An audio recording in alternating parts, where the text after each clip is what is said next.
Hello and welcome my dear student. तो इस lecture में हम लोग डिस्कस करेंगे क्वेश्चन को, है ना। इसमें हम लोग को क्वेश्चन बनाना है। एक क्वेश्चन मैं सोल्व करूंगा, एक क्वेश्चन आपको बनाना है। दो क्वेश्चन इसमें है, ठीक है। ये development length and anchorage length पे बेस्ड क्वेश्चन है, ठीक है। ये लास्ट टॉपिक था आपका शियर डिजाइन का, जो हम लोग पढ़ लिए हैं। अब ये लेक्चर भी लास्ट होगा, इसमें हम लोग क्वेश्चन को देखेंगे, है ना। तो एंकरेज हम लोग देख लिए थे और डेवलपमेंट लेंथ ये सब वगैरह हम लोग देख लिए थे, है ना। तो क्या कह रहा है, आइए क्वेश्चन को देखते हैं, ठीक है। हाँ, तो हम लोग क्वेश्चन पे आते हैं, ठीक है। क्या कह रहा है, ये लास्ट लेक्चर है शियर डिजाइन का, ठीक है। इसके बाद हम लोग स्टार्ट करेंगे डबली रेनफोर्स्ड तो हो गया ना, स्लैब पढ़ना है और एक है आपका टी बीम। तो बताइए किसमें हम स्टार्ट करें पहले। दो ही चैप्टर बचा हुआ है, स्लैब और टी बीम बचा हुआ है ना। बाकी सब हो गया ना, बस दो टॉपिक में खत्म। तो हम स्लैब देख लेंगे क्योंकि बहुत ज़्यादा उससे क्वेश्चन आता है, ठीक है। 1 वे स्लैब 2 वे स्लैब से बहुत ज़्यादा क्वेश्चन आता है और वेटेज भी उसका ज़्यादा है, ठीक है। स्लैब का वेटेज काफ़ी ज़्यादा है। ये शियर डिजाइन के बाद उसी का वेटेज है। फिर हाँ, एक कंप्रेशन मेंबर देखेंगे, कॉलम, मतलब 3 टॉपिक मेरे पास अभी है पढ़ने के लिए। तो 3 टॉपिक के बाद फिनिश, ठीक है। उसमें सबसे ज़्यादा टाइम लगेगा अभी आपका किसमें, ये स्लैब में। स्लैब हम लोग डिजाइन करेंगे ना, तो उसमें ज़्यादा समय लगेगा और ज़्यादा नंबर का भी है, समय तो लगना ही है। तो आइए क्वेश्चन देखते हैं क्या कह रहा है। एन आरसीसी बीम, ओ हो,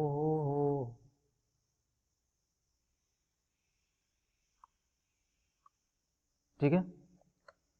तो कह रहा है कि एन आरसीसी बीम, है ना,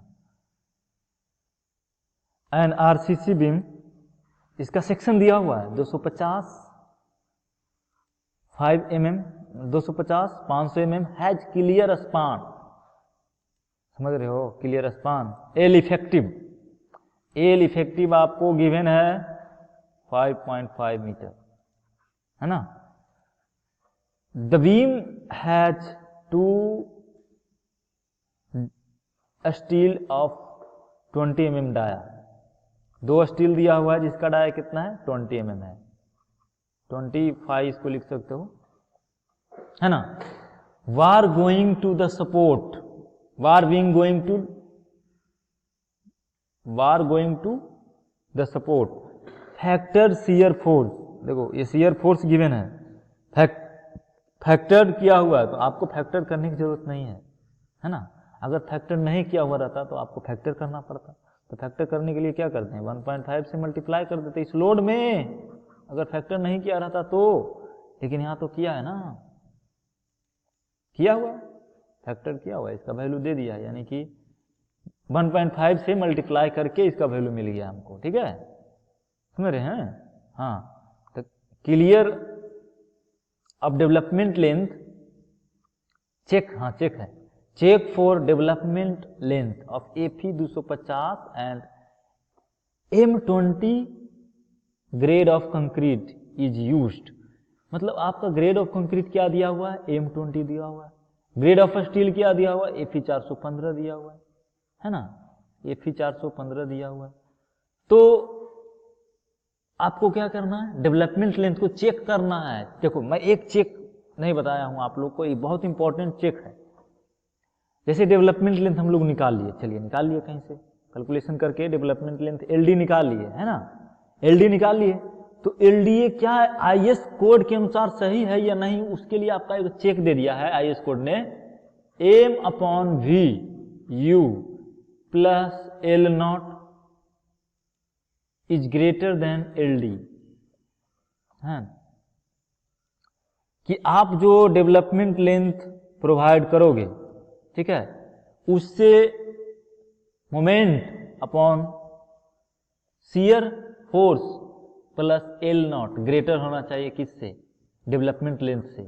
तो एल नॉट क्या है यहाँ पे, L not is anchorage length. L not क्या है, एंकरेज लेंथ। जैसे मैं बोल देता हूँ कि मैं बार को बेंट अप किया हूँ कितना पे, 180 डिग्री पे, यू शेप का बेंट अप बार किया हूँ, तो बताइए एंकरेज लेंथ यहाँ से एल नॉट कितना हो जाएगा, कितना हो जाएगा, 16.5 होगा ना, और डायमीटर तो दिया हुआ है यहाँ 20 mm, बोलिए, है ना। तो ये सब ध्यान में रखना है कि चेक करना है, लास्ट में चेक करना है कि आपने जो डेवलपमेंट लेंथ दिया है वो सही है कोड के अनुसार कि नहीं। तो ये फार्मूला से आपको चेक कर लेना है। ओके, चलो इसको डिलीट करते हैं, फिर क्वेश्चन पे आते हैं, है ना। अभी भाव खाने लगा है, इसको पॉइंटर को ला के डिलीट करते हैं तो भाव खाता है। चलिए, तो गिवन क्या क्या है, विड्थ दिया हुआ है, टोटल डेप्थ दिया हुआ है, ये ध्यान रखो, इफेक्टिव डेप्थ नहीं दिया हुआ है ना, इफेक्टिव डेप्थ नहीं दिया हुआ है इसमें। तो यहाँ पे क्लियर कवर जो दिया हुआ है, कितना दिया हुआ है, क्लियर कवर दिया हुआ है, देखो यहाँ पे लिखा हुआ है टेकिंग क्लियर कवर 20 mm। अगर आपको क्लियर कवर नहीं दिया है तो आप कुछ भी एज्यूम कर सकते हैं, लेकिन वहाँ पे लिखना होगा कि taking clear cover 30 mm, 20 mm, 25 mm, है ना, तो आपको लिख लेना होगा वहाँ पे, है। तो इफेक्टिव डेप्थ कितना हो गया, total depth minus clear cover, ऐसा हम लोग तो बहुत बार कर चुके हैं ना। अरे लिमिट स्टेट में सिंगली रेनफोर्स्ड डबली रेनफोर्स्ड पढ़े तो ऐसा करते थे कि नहीं, बोलो, करते थे ना, है। तो AST ऑफ सपोर्ट कितना होगा, ठीक है, AST ऑफ सपोर्ट निकालेंगे ना, AST कितना है, तो 2 इंटू π/4, और डाया तो दिया हुआ था तो ये निकल के आ गया आपका AST। शियर फोर्स फैक्टर दिया हुआ है 140 किलो न्यूटन, तो इसको हम लोग न्यूटन में कन्वर्ट कर लेंगे, है ना। तो आपको यहाँ से क्या कैलकुलेशन करना पड़ेगा, मोमेंट ऑफ रेजिस्टेंस भी कैलकुलेशन करना पड़ेगा। लोड तो दिया हुआ है तो यहाँ से लोड निकल गया, लेकिन मोमेंट ऑफ रेजिस्टेंस भी कैलकुलेशन करना पड़ेगा आपको इसमें, ठीक है। तो ये सब दिया हुआ है, देखिए FC के क्या, grade of concrete, F by grade of steel, है ना। तो ये सब दिया हुआ है, आइए देखते हैं। तो मोमेंट ऑफ रेजिस्टेंस हम बोले थे ना कि अब कैलकुलेट करना पड़ेगा आपको मोमेंट ऑफ रेजिस्टेंस, तो इसने मोमेंट ऑफ रेजिस्टेंस को कैलकुलेशन किया, क्योंकि देखो स्टील दिया हुआ है ना आपको, एरिया ऑफ स्टील दिया हुआ है, तो आप मोमेंट ऑफ रेजिस्टेंस इसी से कैलकुलेशन करिएगा, नहीं तो आप चेक कर लीजिए, है ना, कि आपका सेक्शन क्या है, अंडर रेनफोर्स्ड है, ओवर रेनफोर्स्ड है। तो आप हमको कमेंट में इसको बोलिए सेक्शन क्या है, ओवर रेनफोर्स्ड है कि अंडर रेनफोर्स्ड है, ठीक है ना। सेक्शन आपका क्या है, अंडर रेनफोर्स्ड है कि ओवर रेनफोर्स्ड है, ठीक है। तो वहां से अगर ओवर रेनफोर्स्ड आता है तो पहले कौन फेल करेगा, पहले तुम्हारा कौन फेल करेगा, ये कंक्रीट फेल करेगा। और अंडर रेनफोर्स्ड आता है तो पहले कौन फेल करेगा, भूलना नहीं है पिछले कंसेप्ट को, जो पिछले पढ़ चुके हैं उसको भूलना नहीं है। तो ओवर रेनफोर्स्ड होगा तो पहले कंक्रीट फेल करेगा, देन स्टील फेल करेगा, और अंडर रेनफोर्स्ड होगा तो पहले तुम्हारा स्टील फेल करेगा, फिर कंक्रीट फेल करेगा। तो ये अंडर रेनफोर्स्ड आएगा, आप कैलकुलेट कर लीजिएगा, ठीक है। यहाँ से लोड दिया हुआ है तो मोमेंट ऑफ रेजिस्टेंस वहाँ से हो जाएगा, सिंपली सपोर्टेड बीम है ना, तो क्या हो जाएगा WL² अपॉन WL², लिखा कहाँ नहीं रहा है, हाँ WL², देखो एक ही बार लिखा गया, WL² अपन 8 होगा कि नहीं, बोलो, हाँ WL² 8 हो जाएगा ना, ओहो, देखो क्या क्या हो गया, WL² अपन 8 हो जाएगा। तो वो तो वहां से मोमेंट कैलकुलेशन कर लीजिएगा, M1 भी कैलकुलेशन कर लीजिएगा। अगर M1 क्या आ गया, लेस देन आ गया MC, तो उसमें भी है कि आपका अंडर रेनफोर्स्ड के ओवर रेनफोर्स्ड उसको बताना है, हम बताए थे इसको।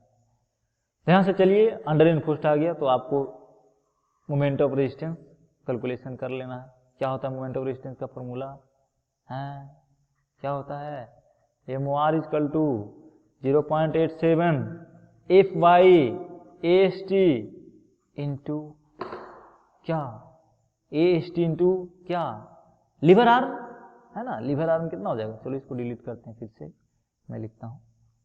अब कैसे आया उसको डिलीट करता हूँ, डिस्कस कर रहा हूँ अभी कैसे आया है सब। चलो जो रिवीजन नहीं किया है वो रिवीजन कर लो यहाँ पे, ठीक है।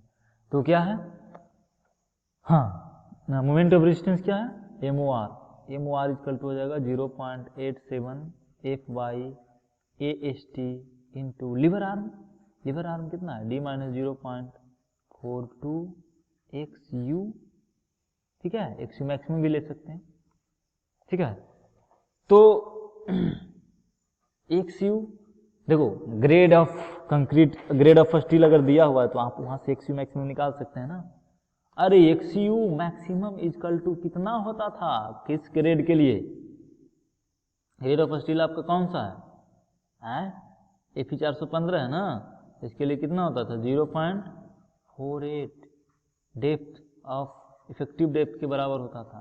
तो आप ये भी रख सकते हो, या A S T upon F by B D यहाँ बैलेंसिंग करके भी ला सकते हो, जैसे यहाँ पे हुआ ना जी। अरे देखो ना, यहाँ पे जैसे हुआ कंप्रेशन इक्वल टू टेंशन, यहाँ पे कंप्रेशन इक्वल टू टेंशन, तो वहाँ से आप क्या निकाल सकते हो, कंप्रेशन का वैल्यू रख के, टेंशन का वैल्यू रख के, वहाँ से आप कैलकुलेशन कर सकते हो क्या एक्स यू है ना। तो एक्स यू का वैल्यू फिर यहाँ पे रख दिया है, रख दिया कि नहीं बोलो। अरे डी माइनस इतना, तो डी कॉमन ले लिया है, ठीक है। तो फाइनली आपका मोमेंट ऑफ रेजिस्टेंस कितना आ जाएगा, तो मोमेंट ऑफ रेजिस्टेंस आपका ये आ जाएगा, ओके 94.748 न्यूटन मीटर। ये गलत है, हाँ किलो न्यूटन है ना, हाँ तो सर न्यूटन मीटर कन्वर्ट कर दिया 10⁶, सही है सही, किलो न्यूटन मीटर होगा तो उसको हम 10⁶ करके हम न्यूटन मीटर में लिख सकते हैं। तो ये निकल के आ गया, तो चेक लगाना हमको डेवलपमेंट लेंथ का। तो डेवलपमेंट लेंथ क्या होना चाहिए, डेवलपमेंट लेंथ जो होना चाहिए L upon V plus L not, ये ग्रेटर होना चाहिए, डेवलपमेंट लेंथ से ये वाला वैल्यू ग्रेटर होना चाहिए। तो एम आपका कितना निकल के आ गया है, एम आपके निकल के आ गया है 94.748 divide by shear force, shear force कितना आपका 140 है ना, plus L not, L not कैसे होगा, एल नॉट क्या है, एंगल बिटवीन, हम लोग एज्यूम करके चलते हैं क्या है यहाँ पे, एंगल बिटवीन कुछ दिया है क्या,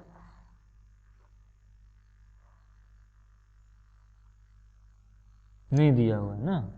चलो हम लोग मान लेते हैं कि 90 डिग्री पे हम बेंड किए हैं, तो 85 ले लेते हैं, 85 हो गया। तो डाया कितना है 8 इंटू 20 है ना, अरे एक रेनफोर्समेंट का डाया कितना 20 है ना, तो 160 आ जाएगा, 160 mm। तेल नॉट का वैल्यू कितना आ गया 160, और क्लियर स्पान और सब तो उसमें कैलकुलेशन करना था। तो डेवलपमेंट लेंथ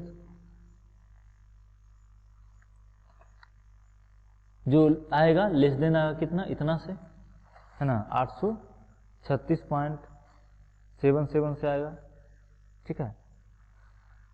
तो देखो इसमें प्रोवाइड किया गया है क्या, codal requirement needle increase the anchorage length to provide U bend bar, anchorage length U bend के लिए होता है 16 पाई, ठीक है। तो इसमें एंकरेज लेंथ का जो लिमिट होगा क्या होगा, लेस देन होगा 836.7 से, ठीक है। फिर कह रहा है कि हेंस कोडल है ना, hence codal requirement are not satisfied, so there is a needed increase anchorage length. यहां से देखो तो एंकरेज लेंथ इतना आया है, एंकरेज लेंथ इससे ग्रेटर दे दिया है ना, इससे छोटा होगा ना, एंकरेज लेंथ जो होगा इससे छोटा होगा, लेकिन ग्रेटर किसे, एंकरेज लेंथ तो कैलकुलेशन भी नहीं किए, तो आप लोग कर लेना है एंकरेज लेंथ कैलकुलेशन, एलडी कर लेना है कैलकुलेशन, एलडी इसमें तो किया नहीं, एलडी कहीं पे नहीं किया है, हाँ।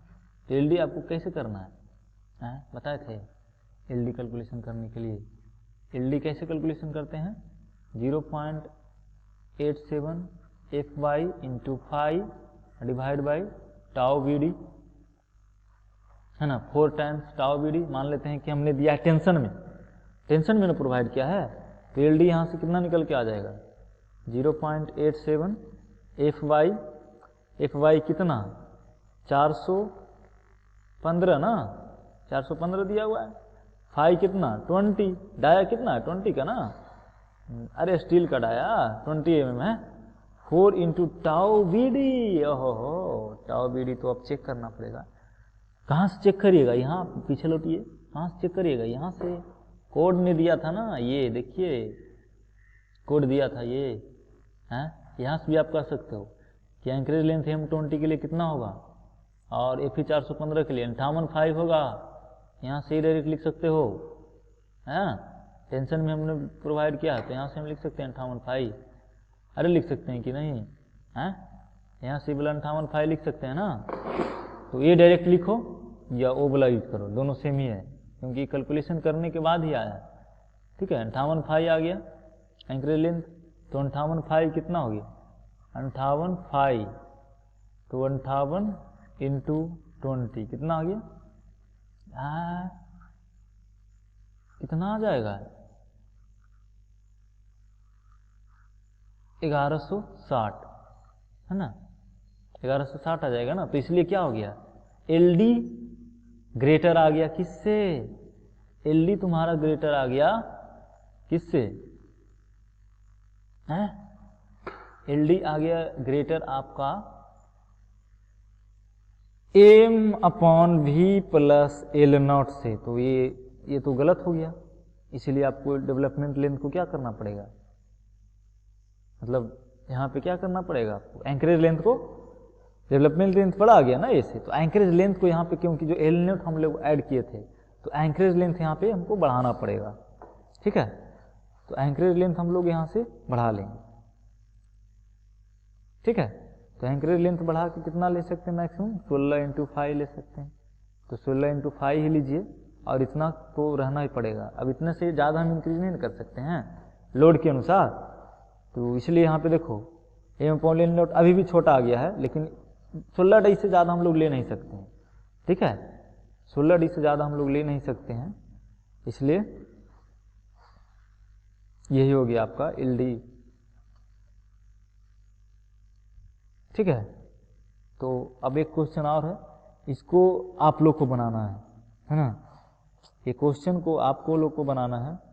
ठीक है और कमेंट में आंसर इसका बताना है कि हमें चेक करना है कि सही है कि नहीं गलत है, डेवलपमेंट लेंथ के बारे में जो हम प्रोवाइड करेंगे वो, और यहाँ पे दिया हुआ है। देखो डेवलपमेंट लेंथ दो तरीके से निकाल सकते हैं, एक है कि टाउ बी डी का हम वैल्यू निकाल लेंगे, टाउ बी डी का वैल्यू निकाल लेंगे ना कोड से, यहाँ पे कोड दिया हुआ है ना टाउ बी डी का, यहाँ पे टाउ बी डी है कि नहीं, देखो देखो है टेंशन में, परमिसिबल बॉन्ड इन टेंशन में इंक्रीज करने के बाद कितना था M25 था ना, तो 1.9 हो गया, तो 4 इंटू 1.92 इतना हो गया क्या टाउ नीचे वाला पोर्शन, मतलब एल डी जो निकालना है तो एल डी इक्वल टू क्या 0.87 Fy इंटू 20 हाई था जो अपॉन 4 इंटू 1.92 कितना आ जाएगा, कैलकुलेशन करिए कितना आ जाएगा 0.87 इंटू 415। चलो यहाँ पे लिखते हैं इसको डिलीट कर देते हैं। ठीक है मतलब एल डी इजकल टू कितना हो गया, एल डी इजकल टू तुम्हारा हो गया कितना 0.87 इंटू 415 इंटू 20 और डिवाइड बाई 4 इंटू, चलो इसको 2 मान लेते हैं कुछ देर के लिए, 8 हो गया। तो इसको डिवाइड करिएगा तो कितना आएगा, डिवाइड कर लेना कितना आता है ना, डिवाइड कर लेना कितना आता है और बताना है कमेंट में कितना एल डी आया। ओके फिर चेक कर लेना है किससे, M upon V plus L not से। अगर ये ग्रेटर आ गया एल डी से तो ओके है, अदरवाइज रीडिजाइन, आपको रीडिजाइन करना पड़ेगा। M upon V shear force है भी, है ना, तो resistance moment of resistance upon shear force plus L not greater आ गया एंकरेज लेंथ से, तो आपका ओके है किसमें, शेयर डिजाइन में, है ना। बेंडिंग लेंथ ये सब डेवलपमेंट लेंथ आपका सही आपको प्रोवाइड किया है, अदरवाइज डेवलपमेंट लेंथ आपको क्या है, गलत है, अगर M1 इतना आ गया। ठीक है, तो अब ये फिनिश होता है ना।